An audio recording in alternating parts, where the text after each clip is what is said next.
कितना बुलंद मकाम किया। सरकार गौसे आजम की शान अल्लाह अल्लाह। बरेली से आवाज आई, ताजदार अहले सुन्नत ने फरमाया, वाह क्या मर्तबा ए गौस है बाला तेरा, ऊंचे ऊंचों के सरों से कदम आला तेरा।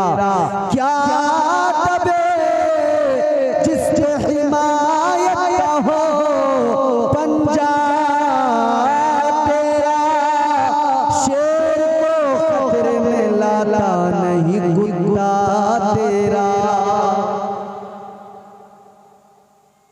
वो गौसे आज़म है। आइए वक्त ज्यादा हो गया और आप कम हो गए जैसे,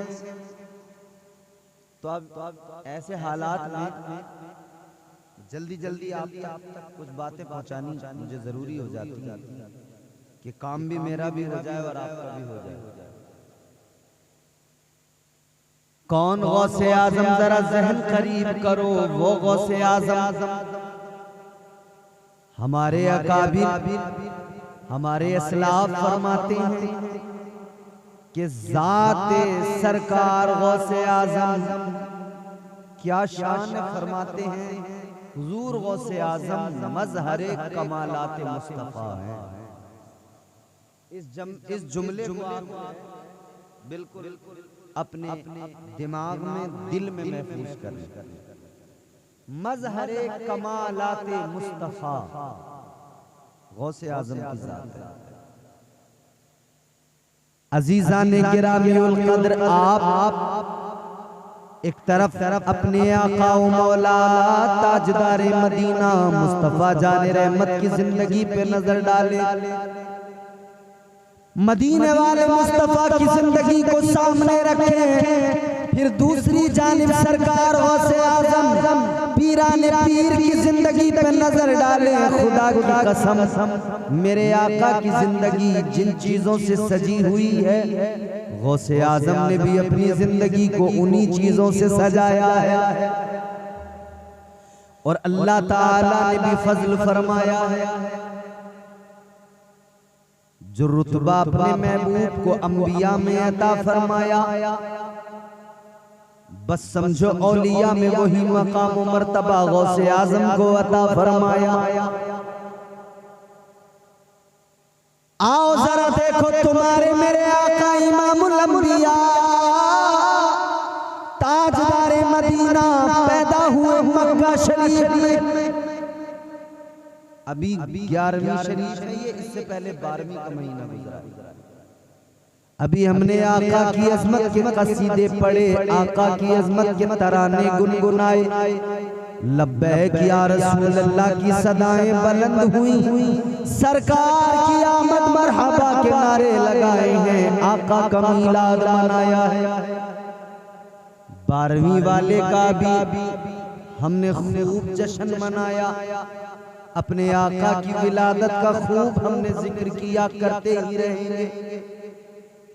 और फौरन अब उस महीने के बाद ये माह मुबारक आया। इसमें हमने गौसे आजम की महफिलों को सजा लिया, पीराने पीर की महफिलों को सजा लिया।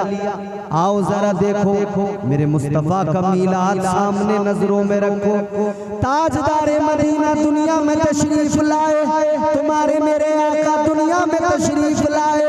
मुस्तफा की शान क्या, मेरे नबी की अम्मी जान ने फरमाया, जब मेरे आका दुनिया में आए, मेरे सारे घर में उजाला हो गया, नूर ही नूर फैल गया, सारा कमरा नूर से मुनव्वर हो गया। हजरत आमिना फरमाती है, इतना उजाला हुआ, इतना उजाला हुआ, इतना नूर फैला, इतना नूर फैला कि मैंने उस नूर में, उस नूर की रोशनी में, उस उजाले में मुल्क शाम की इमारतों को देख लिया, मुल्क शाम के महल्लात को देख लिया। हजरत आमिना फरमाती है, इतना ज्यादा उजाला हुआ, इतनी ज्यादा रोशनी उस नूर के उजाले में, मैंने मुल्क शाम की इमारतों को देख लिया। मुस्तफा आए उजाले हो गए, मुस्तफा आए रोशनी फैल गई, मुस्तफा आए नूर फैल गया।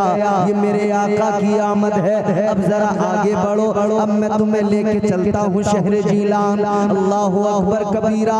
एक घराना है सैयदों का, उस घराने के अंदर एक बच्चे की विलादत हो रही है। किसकी विलादत? पीराने पीर की विलादत हो रही है। पीराने पीर रोशन ज़मीर हजरत सरकार गौसे आजम की विलादत हो रही है। अल्लाहु अकबर। बस्ती भी कैसी है, गांव भी कैसा है, कैसी जगह पर आप पैदा हुए। उस गांव के अंदर लोगों का हाल ये था कि वो सुबह को नमाज़े फज्र के लिए जब उठते थे ना, तो हर आदमी ये कोशिश करता था कि सबसे पहले मैं उठूं, मैं मस्जिद में चला जाऊं। गौसे आजम जहां पैदा हुए उस बस्ती के लोगों का हाल ये था। आज हमारे यहाँ तो कोई सुबह को उठते ही नहीं। हमारे घरों में हाल ये हो गया कि रात को सोएंगे नहीं, सुबह को उठेंगे। हम रोजाना जलसा करके जब सफर करते हैं तो हमें गैर मुस्लिमों की औरतें, उनके बच्चे सड़कों पे भागते दौड़ते मिलते, वर्जिश करते, और हमारा कोई आदमी नजर नहीं आता। चंद बूढ़े मस्जिदों के पास तो नजर आते हैं, चंद बूढ़े लोग, बस वही बूढ़े चंद लोग हैं जो मस्जिद में बेचारे टाइम से चले जाते हैं, नमाज पढ़ते। मगर हाल देखो अजीजों, सरकार गौसे आजम जहां पैदा हुए उस बस्ती के लोगों का हाल ये था। बहस होती थी कौन पहले सुबह को उठेगा, कौन तहज्जुद में सबसे पहले उठेगा फिर मस्जिद जाएगा। लेकिन अजीजों, जिस दिन सरकार गौसे आजम पैदा हुए वक्त भी वही है, रात का आखिरी हिस्सा। एक दरवाजा खुला, शख्स बाहर निकला। उसने जब बाहर देखा, उसने देखा रोशनी फैल गई, उजाला हो गया। उसे लगा आज मैं सबके बाद में उठा हूं। सारे उठ गए, नमाज को चले गए। इसने ख्याल किया सारे लोग उठकर नमाज को चले गए, आज मैं शायद सबके बाद में बेदार हुआ हूं, सबके बाद में नमाज के लिए उठा हूं। तो ये तो इस वजह से परेशान था। मगर ये जैसे ही बाहर निकला, इसने बाहर निकल के देखा तो रास्तों में भी कोई नजर नहीं आ रहा था, गांव में भी कोई नजर नहीं आ रहा था। अब ये कह रहा है या अल्लाह माजरा क्या है, अगर मैं सबके बाद में बेदार हुआ हूं, सब मुझसे पहले बेदार हो गए, तो कहां है लोग, नजर क्यों नहीं आते। बात आप मेरी समझ रहे हैं? आप इल्ला माशाअल्लाह जितने भी हो सुन लो, और नहीं भी सुनोगे तो अब तुम्हारी मर्जी। ऐसा होता है कि सुनने सुनाने का भी एक वक्त होता है, वो वक्त जब निकल जाता है ना, तो फिर आप चाहे जितनी कोशिश कर लो, जब भूख लगी होती है आदमी को, तो आप उसे चटनी से रोटी दे दो, या आप 2 दिन पहले का रखा हुआ भात उसको खिला दो, वो बड़े शौक से खाएगा, क्योंकि भूख लगी। और जब पेट भर जाएगा फिर आप उसके सामने बिरयानी रख दो, वो खाएगा ही नहीं। बोलो। और खाएगा भी तो फिर क्या हाल होगा उसका। कभी उस बिरयानी में नमक कम बताएगा, कभी कहेगा टेस्ट नहीं, मजा नहीं आ रही, कभी मिर्चें तेज बताएगा। यही हाल इस वक्त तुम्हारा और हमारा। पेट भर गया है, पूरे फुल हो यहां तक भरे हुए, अब तो मैं ज्यादा कोशिश करूंगा तो मुझ में कभी नमक कम बताओगे, कभी मिर्चें ज्यादा बताओगे आप। तो भाई मैं भी ये चाहता हूँ कि बस जैसे भी हो काम चल जाए, चलना चाहिए ना काम। मोहब्बत से बोलिए सुभान अल्लाह। सरकार गौसे आजम की महफिलें मुस्कुरा कर सुने, और हम तो वो लोग हैं हुजूर गौसे आजम का जिक्र मुस्कुरा के करते हैं, क्योंकि हम हुजूर गौसे आजम का फैज़ पाते हैं। आप निराले शान निराली गौसे आजम जीलानी। सुभान अल्लाह। आप निराले शान निराली गौसे आजम जीलानी। आप निराले शान निराली गौसे आजम जीलानी। भर दो मेरा दामन खाली, भर दो मेरा दामन खाली गौसे आजम जीलानी। सुभान अल्लाह। भर दो मेरा दामन खाली गौसे गौसे आजम जीलानी। आपकी माने अपने शिकम में आपको हाफिज कर डाला। ये भी मेरे गौस की शान है। इधर देखो, आपकी माने अपने शिकम में आपको हाफिज कर डाला। आपकी माने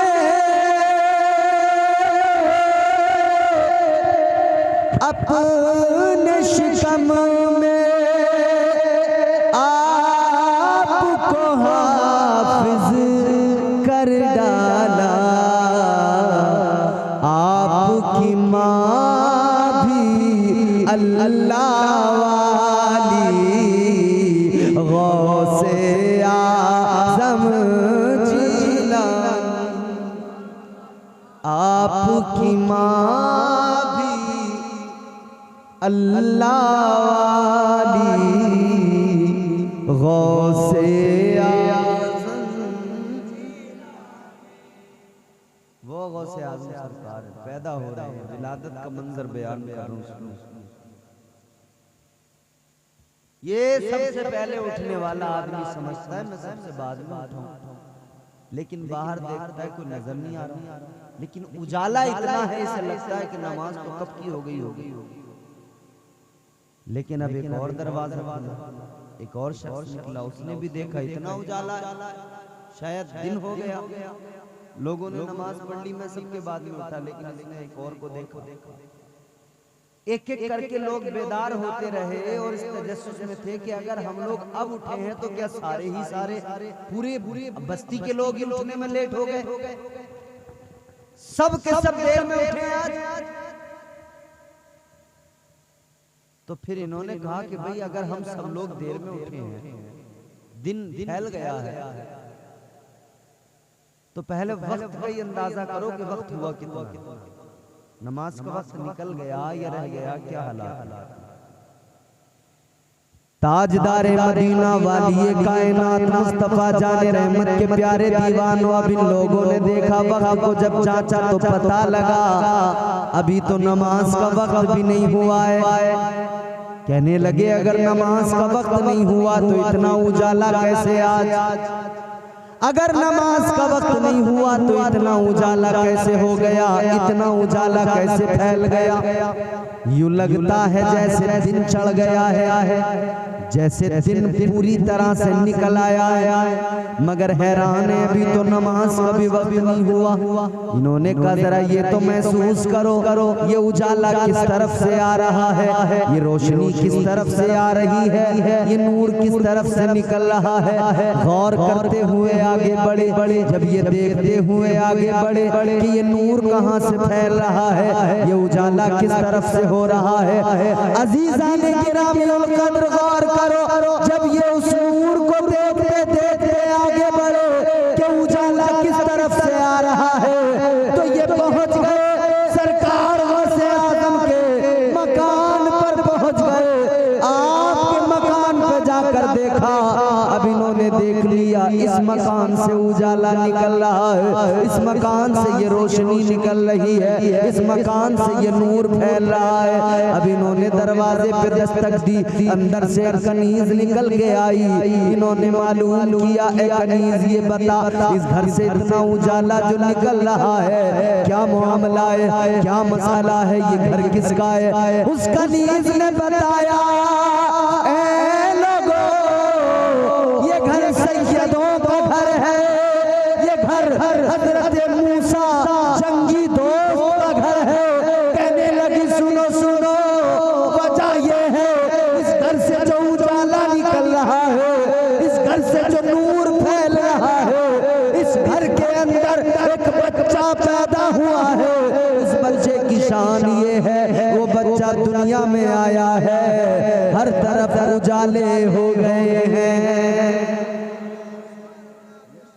सरकार गौसे आज़म दुनिया में आए हैं, दुनिया रोशन हो गई। मैंने अर्ज किया था मजहरे कमालात मुस्तफा है गौसे आज़म। मेरे आका मक्के में पैदा हुए तब भी उजाला, गौसे आज़म इधर पैदा हुए तब भी उजाला। तो पता लग गया नाना की जो शान है, नाना का जितना बुलंद मकाम है, तो नवासा भी नाना से ही है। तो नवासे को भी अल्लाह ने बड़ी इज्जतें अता फरमाई है, नवासे को भी अल्लाह ने खूब इज्जतें अता की। तो बरेली से आवाज आ गई, ताजदार अहले सुन्नत ने फरमा दिया, तुम्हारे मेरे इमाम ने कह दिया, या रसूल अल्लाह, तेरी नस्ले पाक में है बच्चा बच्चा नूर का, तेरी नस्ले पाक में है बच्चा बच्चा नूर का, तू है नूर तेरा सब घराना नूर का। ये मुस्तफा का घराना है, हुजूर के शहजादे का नाम गौसे आज़म है। आओ देखो जरा गौसे आज़म की शान देखो। गौसे आज़म की खुदा की कसम, आप बचपन पे नजर डालें, कितना प्यारा बचपन है। हुजूर गौसे आज़म इब्तिदाई तालीम घर में हासिल की है, नाना ने तालीम दी है। और देखो हुजूर गौसे आज़म खुद भी वली, इनकी माँ भी वलिया, वालिद बाप वो भी वली, नाना भी वली, फुप्पो भी वलिया, सारे वली। वो गौसे आज़म पैदा हो गए। इधर लोग कंफ्यूज थे, रमजान का चांद नजर आया या नहीं आया, आज रोजा है या नहीं। चांद दिखा नहीं था, बादल की वजह से अभी भी होता ना, चांद नहीं दिखता तो हम परेशान होते, रोजा रखें या ना रखें। लोग कंफ्यूज कि भाई चांद हुआ कि नहीं। लोग आ गए हजरत अबू साले मूसा जंगी दोस्त के दरवाजे पर, क्योंकि शोहरत आम हो गई थी। जो बच्चा पैदा हुआ है उसकी शान ये है, सहरी में दूध पीता है, दिन में नहीं पीता, फिर इफ्तार में पीता है। ऐ लोगों पैदा हुए तो सहरी में दूध पीकर दिन में नहीं पिया, मतलब उम्मत को, मेरे आका की उम्मत को और अपने गुलामों को पैगाम दे दिया कि देखो गौसे आजम दुनिया में आया है, तब से पैगाम दे रहा है कि रोजों की अहमियत है, रोजों की फर्जियत को और इसकी अहमियत को समझ लो। गौसे आजम पैदा हुए हैं, माँ का दूध सहरी में पीते हैं, दिन में नहीं पीते, फिर इफ्तार में पीते हैं, ताकि मेरे गुलाम समझ जाए हर हाल में रोजा रखना जरूरी है।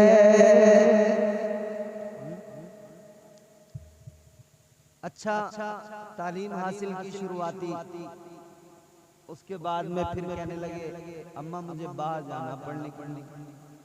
अम्मा ने कहा ठीक है, क्योंकि हुजूर का फरमान है इल्म हासिल करो, माँ की गोद से कब्र की आगोश करो। हुजूर का फरमान है इल्म हासिल करो, चाहे चीन जाना पड़े, मतलब चाहे जितनी दूर जाना पड़े। तो अब हमारी माएँ तो बच्चों को सीने से लगा के कहती है नहीं मेरा लाल मेरे साथ रहेगा, मैं दूर नहीं भेजूंगी। गौसे आजम की अम्मी ने कहा ठीक है बेटा तुम चले जाओ इल्म दीन हासिल करने के लिए। सरकार गौसे आजम की माँ ने आपकी सदरी नहीं अंदर को ना 40 अशरफियां यहाँ अंदर को आपने रखकर उसको सी दिया सदरी को। फरमाया जाओ बेटा, काफिले के साथ में आप रवाना हो गए। काफिले पे रास्ते में हमला हो गया, डाकू रास्ते में थे, घात लगाए हुए। काफिला जब वहां पहुंचा उन्होंने हमला किया। काफिले पे जब हमला हुआ डाकुओं ने लूटना शुरू किया, सबका माल छीनने लगे। जिसके पास जो था डाकुओं ने सब ले लिया, सब छीन लिया। एक डाकू गौसे आजम सरकार के पास आया, छोटे हैं बच्चे। अब एक बच्चे ने नाशरीफ पढ़ी, आपने सुनी, हमने हौसला भी उस बच्चे का बढ़ाया।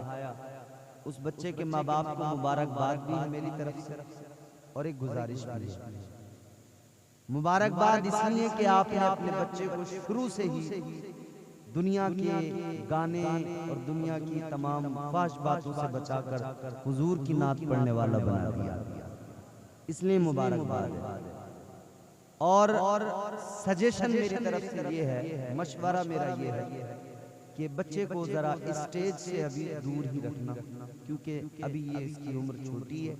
पहले थोड़ा इसको पढ़ाइए, तालीम दीजिए, फिर उसके बाद में इसका एक वक्त जब अपना आ जाएगा तो ये फिर इस जगह पे आएगा, फिर अपना दुनिया के सामने अपनी आवाज़ के जरिए हुजूर की नातें पेश करेगा, सुनाएगा, सब कुछ करेगा। लेकिन पहले बच्चों को तालीम दीजिए।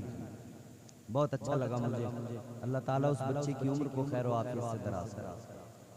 बच्चों को पढ़ाना जरूरी है। तो हुजूर गौसे आजम छोटे हैं, पढ़ने के लिए तो गए थे। ताजदारे मदीना वाली कायनात मुस्तफा जाने रहमत के आशिकों सुनो, एक डाकू आया, डाकू ने देखा सरकार गौसे आजम के चेहरे को, डाकू ने देखा तो पहले तो वो कुछ देर देखता रहा। गौसे आजम ने फरमाया क्या हुआ? कहने लगा बच्चे आपके चेहरे पे नजरें पड़ी हैं तो नजरें हटाने को दिल नहीं चाहता। कहने लगा बच्चे आप बड़े प्यारे हो, आपके चेहरे में कशिश है। सरकार गौसे आजम ने फरमाया कि आप डाकू हो, लोगों का माल लूट रहे हो, तो चलो अपना काम कर लो। देखो सरकार गौसे आजम का बचपन है, आपने फरमाया तुम्हारा काम लूटना है, लूटो, माल छीनना है। उसने कहा हाँ ठीक है मैं जाता हूँ। कब मुझे छोड़ के जा रहे हो, मुझसे नहीं लोगे कुछ। हंसने लगा डाकू, कहने लगा बच्चे तुम्हारे पास क्या रखा है, तुमसे क्या लूं, तुम्हारे पास क्या है। तो सरकार गौसे आजम ने फरमाया कौन कहता है नहीं है मेरे पास का क्या है। आपने फरमाया 40 अशरफियां हैं मेरे पास। कहने लगा कहां है, कब मेरी अम्मी ने मेरी सदरी में सी कर रख दी। वो हंसा, हंस के बोला बच्चा है वैसे ही कह रहा होगा, इसके पास कहां से 40 अशरफियां आई। डाकू हंस के गया, चला गया। दूसरा आया, उसने कहा बच्चे तुम्हारे पास कुछ है, कहां के हैं 40। अच्छा कोई चोर किसी के पास आके कहे क्या है तुम्हारे पास, तो आदमी बताता है या छुपाता है, बोलो छुपाता है ना, हर आदमी छुपाता है। मगर ये बच्चा कहता है कि हाँ है तो 40 अशरफियां हैं। डाकू यही बात सुन के चौंक जाते, कहते नहीं वैसे ही कर रहा बच्चा है। लेकिन फिर बात आगे सरदार तक पहुंच गई। कहने लगे वो डाकू के सरदार ये बच्चा है, कह रहा है 40 अशरफियां हैं। डाकू ने कहा बेटे मुझे बताओ। सरकार गौसे आजम ने फरमाया हाँ मेरे पास 40 अशरफियां हैं। कहां हैं, का मेरी सदरी के अंदर। मेरी माँ ने जब मुझे रुखसत किया था मेरी सदरी में अंदर 40 अशरफियां डाल के सी दिया था। का तो बेटा हर कोई अपना माल छुपाता है, तुम क्यों बता रहे हो। सारे लोग डाकुओं से अपना माल छुपाते हैं, तुम बता क्यों रहे हो। सरकार गौसे आजम ने फरमाया सुनो, जब मैं घर से निकला था मेरी माँ ने मुझसे कहा था बेटा कोई भी हालत हो किसी भी हाल में कभी झूठ नहीं बोलना।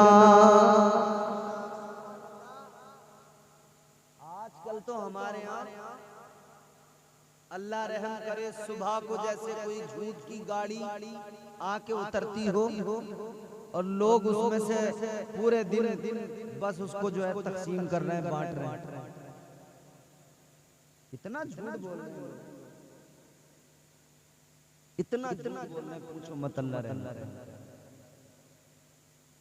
है। गौसे आजम के मानने वालों, सरकार गौसे आजम ने बचपन में ही पैगाम दिया है कि झूठ कभी नहीं बोलना, और उनकी माँ ने उन्हें ये तालीम दी। मेरी माएं बहनें बैठी हैं, गौसे आजम की माँ ने बचपन से ही सिखाया कि झूठ नहीं बोलना। अब हमारी माएं कैसे सिखाएं, ये तो खुद अपने शोहर से झूठ बोलनी। 500 का पत्ता शोहर की जेब से निकाला, अब शोहर देख रहा 500 का नोट कहाँ गया, कह रहा तुमने तो नहीं निकाला, कि नहीं मैं क्यों निकालूं। अब बच्चा तो देख रहा है ना कि अम्मी ने 500 निकाले थे, फिर कह दिया मैंने नहीं निकाले। तो बच्चा क्या सीख रहा है माँ से, यहाँ पे झूठ बोलना सीख रहा है। शोहर तो थक गए थे, मगर वो जिसकी बीवी नहीं, प्रधानमंत्री, उसने निकलवाया इनका सारा खजाना। जब नोटबंदी कर दी, जहां जहां था माल उधर से निकला, जिस जिस डब्बे में था उधर से निकला। माँ की गोद पहला मदरसा, पहली तरबियत गाह। माँ जो करेगी बच्चा देखेगा सीखेगा, माँ जो बोलेगी बच्चा देखेगा वही सीखेगा, माँ जो सिखाएगी बच्चा वो सीखेगा। माँ की जबान गंदी तो बच्चे की जबान भी गंदी होगी। माँ झूठ बोलने वाली होगी तो बच्चा भी झूठ बोलेगा। और अगर माँ कुरान पढ़ने वाली होगी तो बच्चा भी कुरान का हाफिज बन जाएगा। सरकार गौसे आजम की माँ का हाल ये था। चलते फिरते कुरान पढ़ती थी, उठते बैठते कुरान पढ़ती थी, सोते जागते कुरान पढ़ती थी। गौसे आजम माँ के पेट में कुरान की तिलावत सुनते थे, माँ कुरान पढ़ती थी तो पैदा हुए तो 14 पारों के हाफिज़े कुरान पैदा हुए। माँ से सीखता है बच्चा। माँ ने कह दिया था बेटा झूठ नहीं बोलना।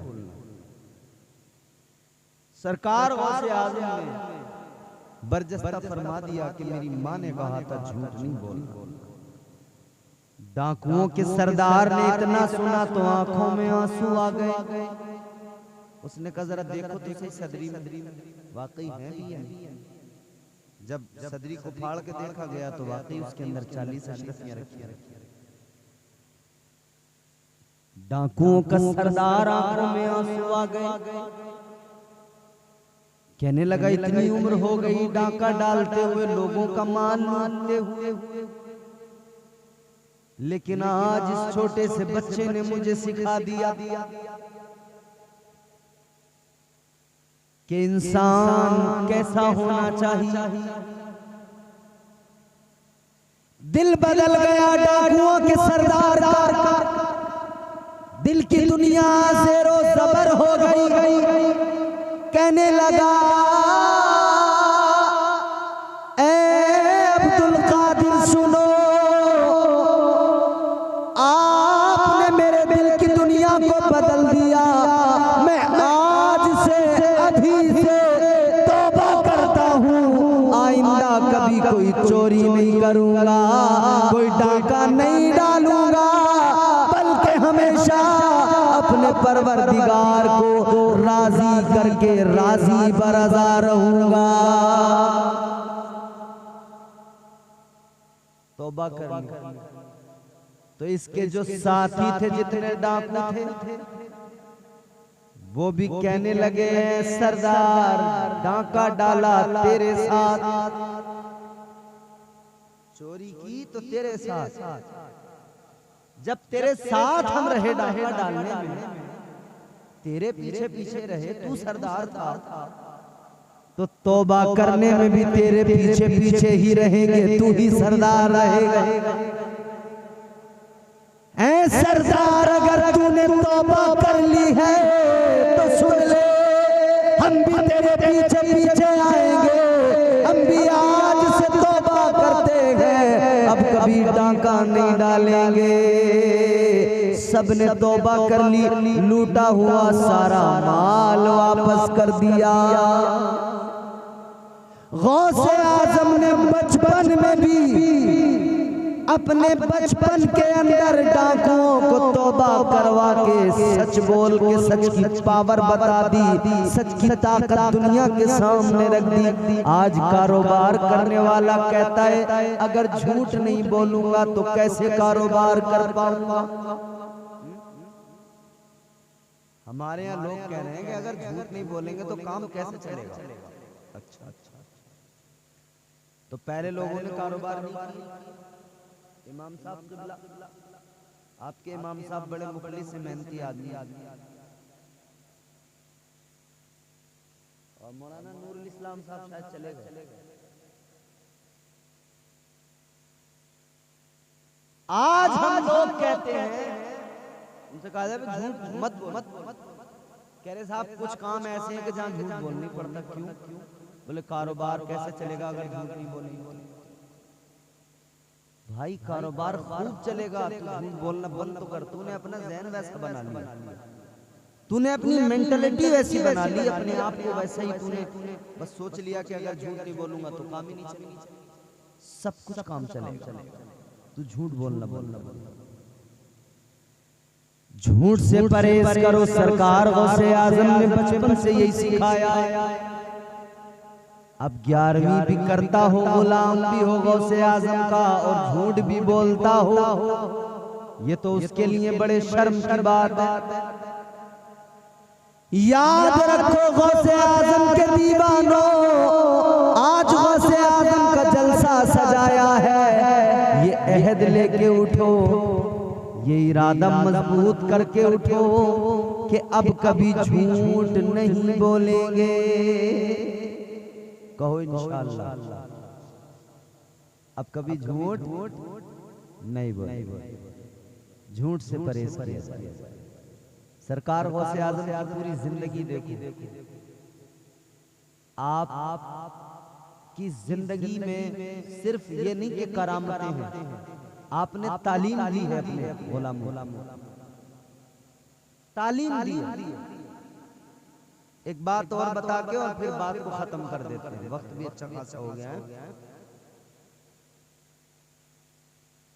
सरकार गौसे आज़म ने अपने गुलामों को सिखाया है कि मेरे गुलामों फकत करामतें ही मत देखना, बल्कि मेरी जिंदगी में मेरा तकवा भी देखना, मेरा अमल भी देखना, मेरी नमाजें भी देखना। 40 साल तक ईशा के वुजू से फजर की नमाज पढ़ी,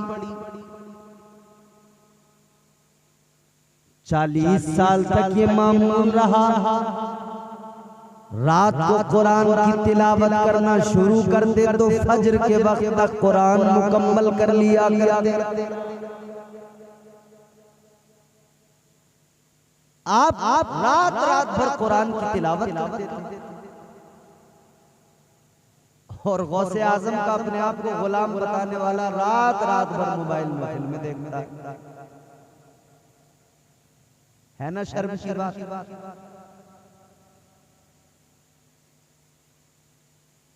जिंदगी को बदलो, अपने तौर तरीके बदल डालो, सीरत गौसे आजम को अपनाओ। सरकार गौसे आजम सारी रात इबादत में गुजारते थे। बंदा हो भी कादरी, अपने आप को गौसे आजम का गुलाम भी बताए और फिर नमाज भी ना पढ़ता हो, कुरान की तिलावत भी ना करता हो, सारा वक्त वाहियात कामों में, बदफैलियों में गुजारता हो। गौसे आजम का किरदार तो ये है, सीरत गौसे आजम तो ये है कि हर हाल में फराइज की अदायगी, नमाजों की पाबंदी, तरीक़े मुस्तफ़ा को अपनाना, तरीक़े रसूलुल्लाह पे अमल करते हुए जिंदगी गुजारना, शरीयत के पाबंद होकर जिंदगी गुजारना बेहद जरूरी है। यही गौसे आजम की सीरत का खुलासा है और यही सरकार गौसे आजम का पैगाम है अपने आशिकों के लिए। अजीज़ाने गिरामीउल कद्र, जात बड़ी है, जात तो इतनी बड़ी है खुदा की कसम, मगर जात जितनी बड़ी उस जात का पैगाम भी उतना ही बड़ा। तो जितनी बड़ी जात मेरे गौसे आजम की है, उतना बड़ा पैगाम भी मेरे गौसे आजम का है।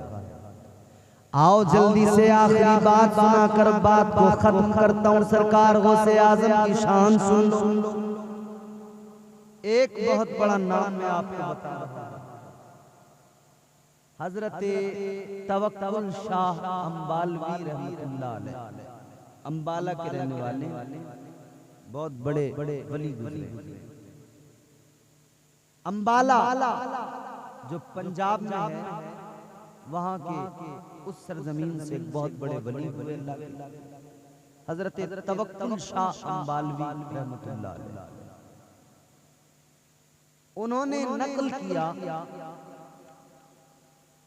कि एक नौजवान था, वो नमाजें पढ़ता था, इबादतें करता था, ईमान और अकीदा भी दुरुस्त था। तो उसे एक दिन ख्याल आया, किसी देहात का रहने वाला था, जो हुजूर गौसे आजम का शहर है जीलान, उसके आसपास के किसी देहात का रहने वाला था, गांव का। तो उसे ख्याल आया कि मैं नमाज भी पढ़ता हूँ, इबादत भी करता हूँ, मगर मेरा पीर कोई नहीं। तो उसे ये फिक्र थी कि मेरा पीर कोई नहीं है, और पीर अगर कोई नहीं है तो उसे ख्याल आया कि मैं किसी से मुरीद हो जाऊं, कोई मेरा पीर हो, ताकि मेरे ईमान की हिफाजत होती रहे। ताजदार मदीना वाली कायनात मुस्तफा जाने रहमत के गुलामों, वो नौजवान अपने दिल में ये ख्याल करके कि पीर होना चाहिए। बैठ जाओ, अभी बैठ जाओ, 10 मिनट आराम से, फिर 10 मिनट में सारे काम अपने फिर करना आराम से।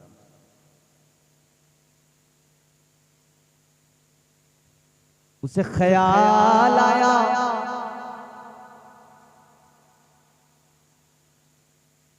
कि मैं किसी से मुरीद हो जाऊं, ताकि मेरा पीर हर मोड़ पर, हर कदम पे मेरे काम आए। तो सोचने लगा मैं तो गांव का रहने वाला, चलो शहर चलता हूं, वहां पे बगदाद चलता हूं। बगदाद के करीबी किसी गांव का था, कहा बगदाद चलता हूं, वहां पे बड़े बड़े अल्लाह के वली हैं, वहां किसी को अपना पीर बना लूंगा, किसी से मुरीद हो जाऊंगा। तो इसने सोचा कि अब मैं पीर बनाऊंगा, लेकिन कैसा मेरा पीर होना चाहिए। तो इसने अपने दिमाग में 3 बातें सोची। कितनी?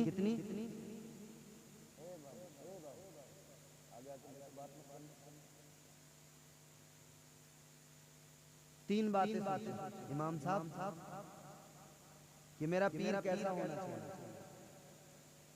पहली बात तो इसने ये सोची कि मैं अपना पीर उसे बनाऊंगा जो 5 वक्त बाजमात नमाज अदा करता होगा। तो पीर की ये क्वालिटी देखनी चाहिए, नमाज पढ़ता है कि नहीं पढ़ता है। एक बात बताऊं मैं आपको, आप हैरान हो जाएंगे। सूफिया फरमाते हैं कि जिस इंसान ने 3 दिन तक तहज्जुद की नमाज छोड़ दी,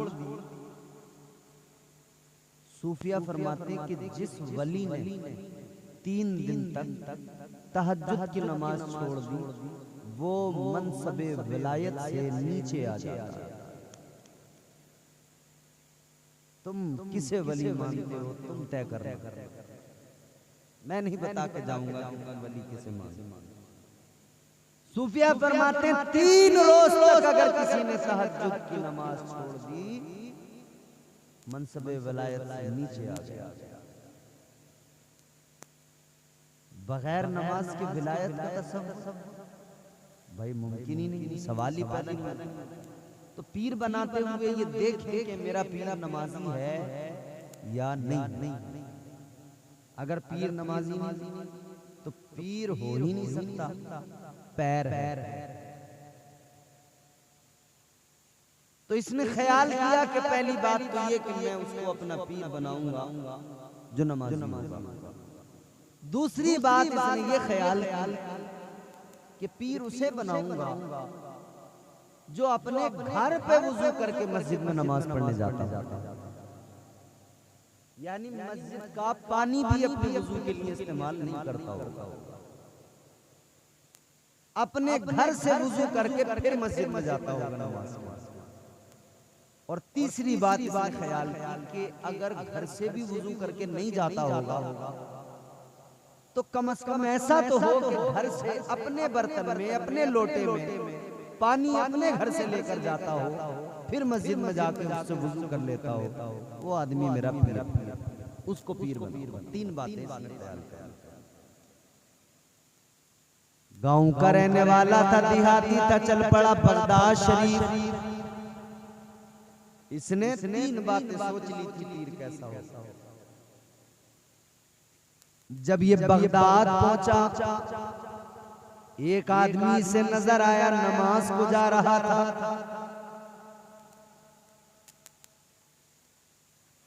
दाढ़ी बेहतरीन, हुलिया, नमाजी। इसने कहा बस लो, पहली शर्त तो यहीं पाई गई, जो ये आदमी मुझे मिला है, पहली शर्त तो इसमें यही पाई गई नमाजी है। और दूसरी बात, इसने देखा कि उसके हाथ में एक बर्तन में लोटा, उसमें पानी है। कहा भाई ये पानी और ये लोटा, कहा कि इससे मैं वुजू करूंगा। कहा तो तुम मस्जिद के पानी से वुजू नहीं? कहा नहीं, मैं अपने घर से लेके जाऊंगा, इससे वुजू करूंगा। तो इसने कहा मेरी शर्तें तो पूरी हो गई। मैं ऐसा ही तो पीर चाहता था कि नमाजी हो, या तो घर वुजू करके जाता हो, घर भी ना करता हो तो कम से कम अपने घर से बर्तन में पानी लेके जाए, फिर उससे वुजू करके नमाज पढ़ता। इसने कहा मेरी शर्तें तो पूरी हो गई, यही फिर मेरा। इसने उस आदमी को पकड़ लिया, नौजवान ने कहने लगा आप मुझे अपना मुरीद बना लीजिए। ये जो नमाज को जा रहा था, ये कोई आम आदमी, कोई वली नहीं था, कोई पीर नहीं था। इसने कहा भाई तू मुझे छोड़, मुझे जाने दे, खुदा के लिए मैं नमाज पढ़ूंगा, तो अपना कोई और पीर देख ले। मगर ये नौजवान कहने लगा नहीं, मेरी जो शर्तें थी वो आपके अंदर मैंने देख ली, आप ही मेरे पीर हो, मुझे अपना मुरीद बना लो। ये पीछे पड़ गया कि मुझे अपना मुरीद बना लो। उसने भी जान छुड़ाने के लिए कहा ठीक है चल यार तू मुरीद बन जा, मुरीद बना लिया।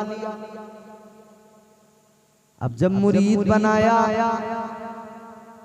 तो ये मुरीद कहने लगा पीर साहब अब मुझे मेरा काम भी बता दो, मेरी ड्यूटी क्या हो। तो जो पीर था ही नहीं दर हकीकत, मगर मुरीद कर लिया था जान छुड़ाने को। अब इसने सोचा कि यार ये तो बढ़िया काम हो गया, फ्री में एक नौकर मिल गया। अब ये कह रहा मुझे साहब मेरी ड्यूटी बता दो, मेरा काम करना क्या। बोले तो फ्री का क्या काम करेगा। तो इसने कहा एक काम करना है तुझे, रोजाना जंगल जाना है, लकड़ियां काटनी है, लकड़ियां काट के लाना है, फिर उन लकड़ियों को जलाएंगे, पकाएंगे, पीर मुरीद दोनों खाएंगे। ठीक। मुरीद रोजाना जंगल जाता, लकड़ियां काट के लाता, रोजाना का मामूल था। मुरीद रोज जाता, रोज लकड़ियां काट के लाता। ये तो समझ रहा था पीर की खिदमत कर रहा हूँ, मेरा मकाम बुलंद हो जाएगा। और वो जो पीर ही नहीं था वो सोच रहा था चलो मजा आ गया, फ्री का नौकर मिल गया, रोज काम करना है। मगर सुनो मेरे अजीजों, एक दिन इसकी जिंदगी में ऐसा आया, अब बड़ी लतीफ बात। एक दिन ये लकड़ियां काटने घर से गया, जंगल में जब ये पहुंचा, उस जंगल में एक रोज इसने पीराने पीर रोशन ज़मीर सरकार गौसे आज़म को देख लिया। इस नौजवान की नजर सरकार गौसे आज़म के चेहरे पे पड़ी। जैसे ही गौसे आज़म सरकार के चेहरे को देखा, देखता रह गया। चेहरे की नूरानियत, चेहरे की कशिश देखा तो देखता रह गया। इसने जल्दी से नजरें हटाई और दिल ही दिल कहने लगा चलो इधर से जल्दी, कहीं ऐसा ना हो कि इनके इतने प्यारे चेहरे को देखकर, इनका ये हुस्न देखकर, इनका ये प्यारा खूबसूरत चेहरा देखकर कहीं ऐसा ना हो कि दिल बदल जाए। दिल बदल गया तो कहीं ऐसा ना हो जो पीर है अपना, जिसके हम मुरीद हैं, कहीं ऐसा ना हो उसे छोड़ बैठे, उसकी नौकरी छोड़ के इनकी गुलामी में लग जाए। कहने लगा चलो चलो, क्योंकि तबीयत खींची जा रही थी इस तरफ। अब इसने कहा कि चलो। ये चला तो सरकार गौसे आज़म ने फरमाया इधर आ। कहाँ चला? कहने लगा जी मैं जा रहा हूँ। कहा क्यों?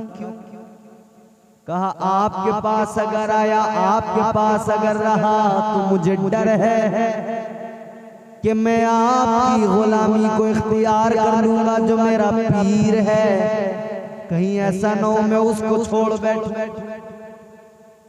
सरकार गौसे आज़म ने फरमाया कौन है तेरा पीर?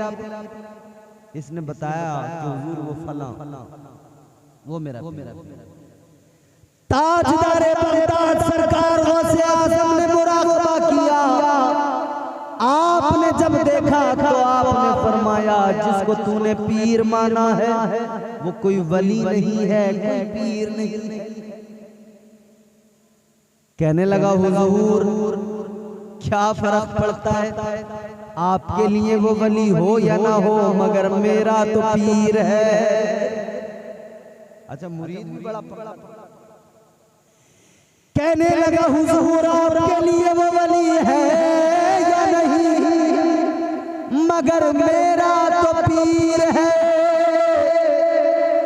इतना सुना तो सरकारों से आज़म को उस मुरीद पे प्यार आ गया। आपने फरमाया पीर भले ही इसका पीर है या नहीं है, इसका पीर वली है या नहीं है, मगर मुरीद वाकई लाजवाब है, मुरीद में क्वालिटी है। सरकार गौसे आज़म ने फरमाया ऐ नौजवान तुझ पे मुझे प्यार आ गया, तेरी अक़ीदत सच्ची, तेरा अपने पीर के लिए लगाओ सच्चा। आपने फरमाया अब तक तेरा पीर वली नहीं था, पीर नहीं था, मगर सुन ले होता तो ये है पीर की वजह से मुरीद बाकमाल बनता है। गौसे आज़म ने फरमाया मगर तू पहला मुरीद है कि तेरी वजह से तेरे पीर को बाकमाल बनाया जाएगा। गौसे आज़म ने फरमाया वो कोई वली तो नहीं, वो कोई पीर तो नहीं, मगर तेरा प्यार इतना आला, ले आज तेरी अक़ीदत की वजह से तेरे पीर को जो पीर नहीं है आज उसे विलायत अता की जा रही है।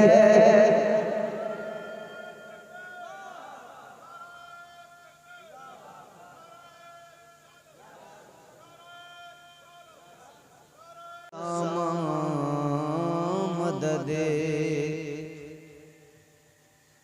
क़िबला-ए दी मददे काबा-ए ईमान मददे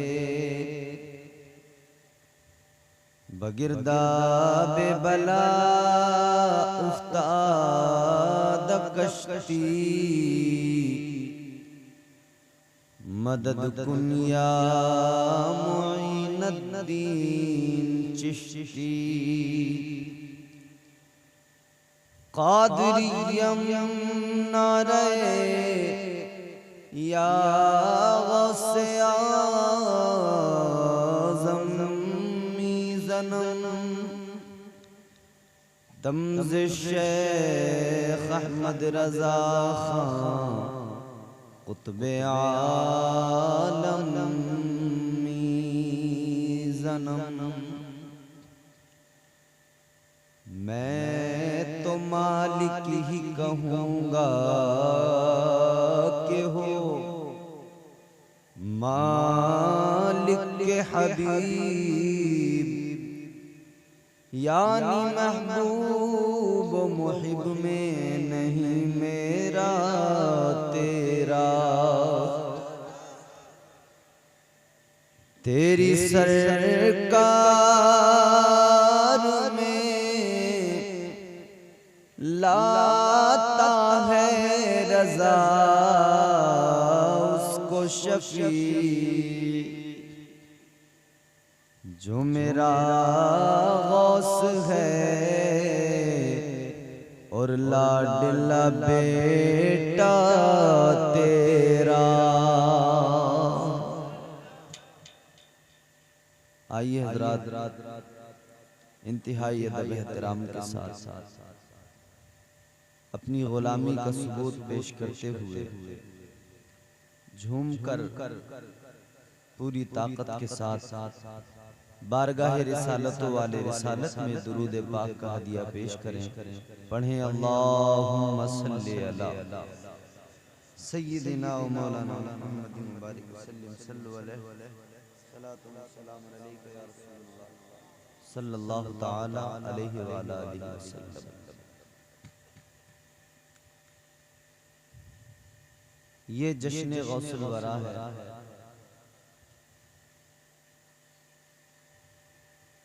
पीरान पीर रोशन ज़मीर दस्तगीर पीर पीरा मीर मीरा हज़रत सैयदना शेख अब्दुल कादिर जीलानी अल हसनी वल हुसैनी रदियल्लाहु ताला अन्हु की मोहब्बत में और उनकी याद में इस महफिल को सजाया गया है।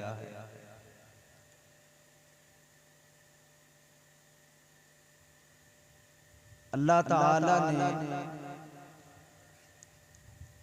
1,24,000 कमोबेश अंबिया कराम रसूलान इज़ाम दुनिया में मबूस फरमाए। इसको बंद करवा दो।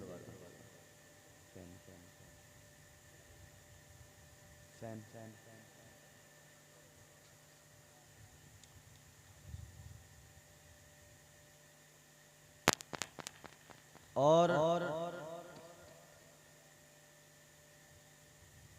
अल्लाह ने हर नबी को उम्मत अता की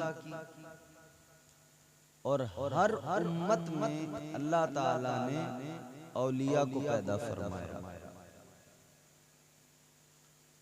हर उम्मत के अंदर अल्लाह ने वलियों को पैदा फरमाया।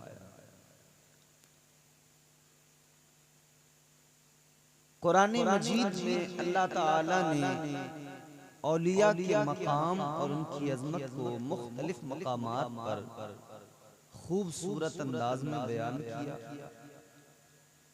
और अल्लाह ने बंदों को आगाह किया कि ऐ बंदो, जो मेरे दोस्त हैं, जिन्हें मेरा कुर्ब हासिल हुआ है, तुम उनसे जुड़ जाओ, मुंसलिक हो जाओ, उनके दामनों को थाम लो। अल्लाह ताला ने कुरान मजीद में ऐलान फरमाया, जो मैंने खुतबे के बाद आए करीमा तिलावत की। तैयार हैं आप सुनने के लिए? मोहब्बत से कहते हैं सुभान अल्लाह। बेस कम कर दो, ट्रेबल पूरा खोल दो। एक मर्तबा और कहें सुभान अल्लाह। परवरदिगारे आलम खालिक़े कायनात रब्बे लम यज़ल व ला यज़ाल ने कुरान मजीद में फरमाया, या अय्युहल्लज़ीना आमनुत्तकुल्लाह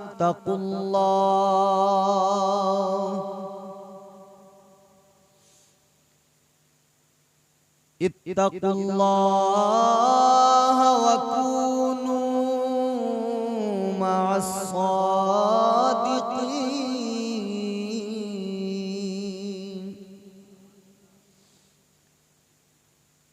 परवरदिगारे आलम ने फरमाया, है ईमान वालो, अल्लाह से डरो, तकवा इख्तियार करो। यहां पर अल्लाह ने सबसे पहली बात क्या बयान फरमाई? ईमान। है ईमान वालो, अल्लाह ताला ने सिर्फ मोमिनों को हुक्म दिया है। परवरदिगारे आलम ने फरमाया, ऐ ईमान वालो, तकवा इख्तियार करो। दूसरी चीज, मुत्तकी बन जाओ। या अल्लाह बंदा साहिबे ईमान भी हो और तकवा भी इख्तियार कर ले, मुत्तकी भी बन जाए, तो उसकी क्या शान। अल्लाह ताला ने फरमाया, इन्नल्लाह युहिब्बुल मुत्तकीन।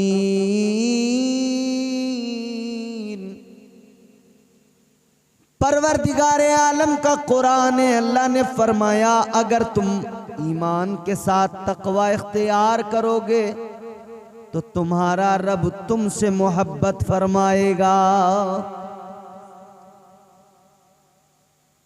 मैंने शायद इसका बेस बंद करने को कहा था, इन्होंने आवाज भी बंद कर दी क्या इसकी? तो आवाज तो बढ़ाई, महसूस तो वो कानों पर लगे तो सही कि माइक में बोले।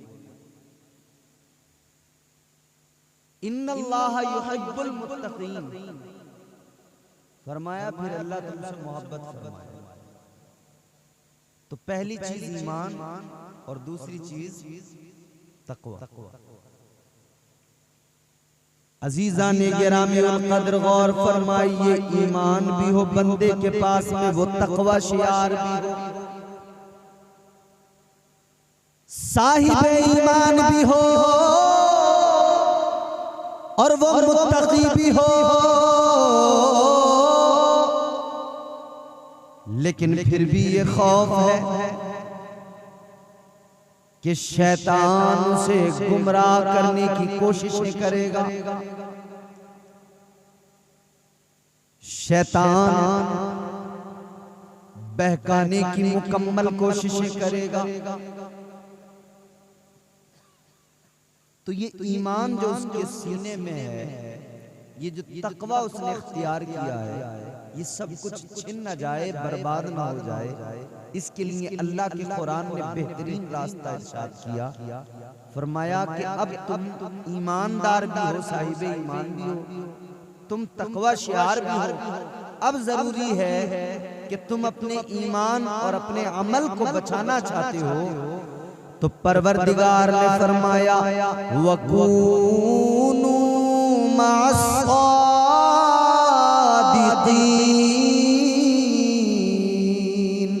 अल्लाह ने फरमाया अब तुम मेरे औलिया के दामन से मुंसलिक हो जाओ, सच्चों के साथ हो जाओ, यानी औलिया का दामन थाम लो, सच्चों के साथ हो जाओगे तो शैतान के हमलों से महफूज हो जाओगे।